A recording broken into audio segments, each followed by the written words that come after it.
Salut! Je te montre un truc, ça c'est le potager de Mamaya.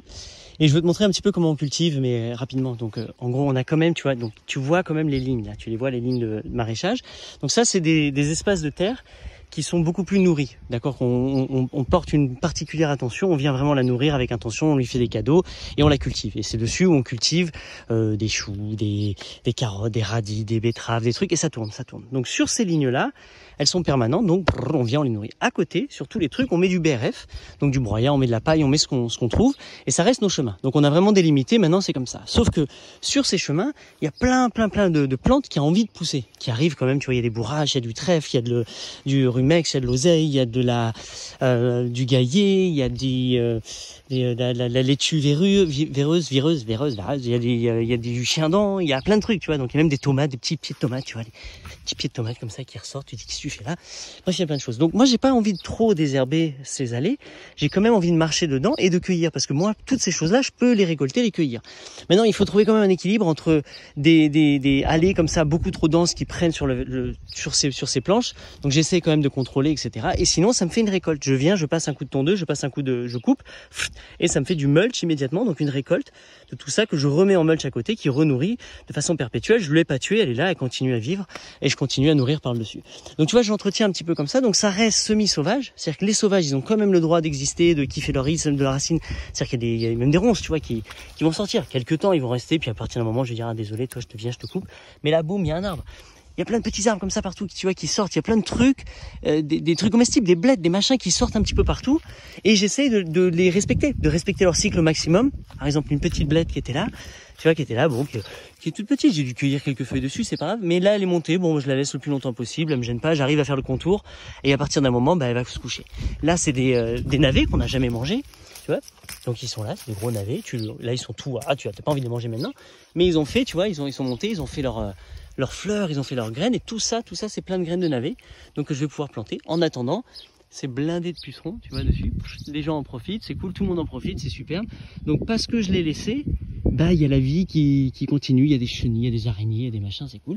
Au lieu de tout nettoyer, tu sais, tout enlever, comme on pourrait avoir tendance, et des fois je t'avoue que c'est bien, hein, de comme nettoyer, mais on essaie de garder un picotement entre les deux, tu vois. Là, boum, de l'aquilée qui va exploser.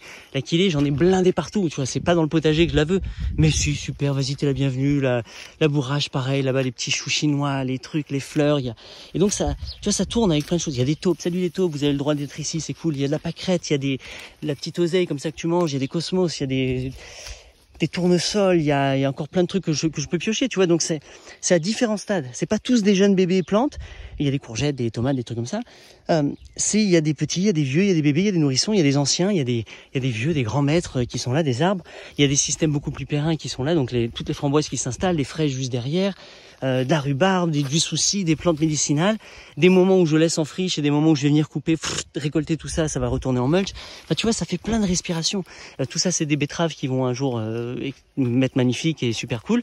Et entre-temps, tu vois, il y a tout le monde qui est là. Donc je viens, je désherbe, je mets à côté, mais je laisse. Là, il y a des fèves, des trucs, des machins. Enfin, et ça, c'est tout petit. Là, il est tout jeune, mais à côté, si tu vas sur le mien ou sur d'autres petites parcelles qu'on a fait comme ça, partout au travers du jardin, il y a plein de spots comme ça où on cultive un peu plus de nourriture, où ça devient un différent écosystème, et où ouais, il y a une abondance de nourriture. Là, tu reviens dans un mois.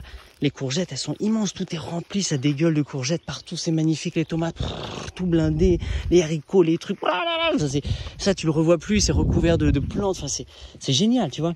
Et ça fait des respirations. Des fois, ça se vide complètement vers l'hiver, ça devient assez calme. C'est là où on a le temps de venir cueillir du verre, mais il y a tout le temps à manger.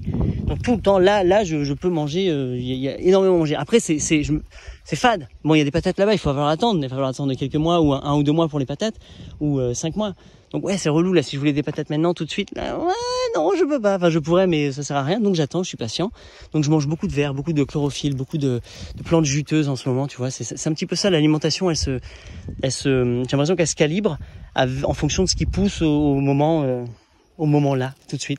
Donc je mange ce qu'il y a au moment là. Mais je mange quand même des bananes venues de la Côte d'Ivoire, venues du Costa Rica, je mange des avocats, je mange toutes ces choses là aussi, même si ça pousse pas dans mon jardin. J'arrive quand même à kiffer l'exotisme et et ce qui vient de partout. Il faut de tout. Tiens, là, il y aura des topinambours cet hiver, ça va être magnifique, ça va grossir, on aura plein de topinambours ici. Enfin, tu vois, il y en a partout. Et si quelqu'un arrive ici, bah, c'est possible que tu te sens complètement paumé parce que tu reconnais rien du tout, tu sais pas quoi manger. Et c'est dit, mais c'est bien, je te montre, je vais te montrer, moi. Ça s'appelle le jardin. Tu viens et je te montre comment on fonctionne, comment on fait toutes ces choses-là pour t'en inspirer, pour l'imiter, pour l'embellir, le enrichir encore plus, le rendre encore plus kiffant, ce système, et kiffer ta racine en plein milieu d'un jardin. Voilà. Ciao!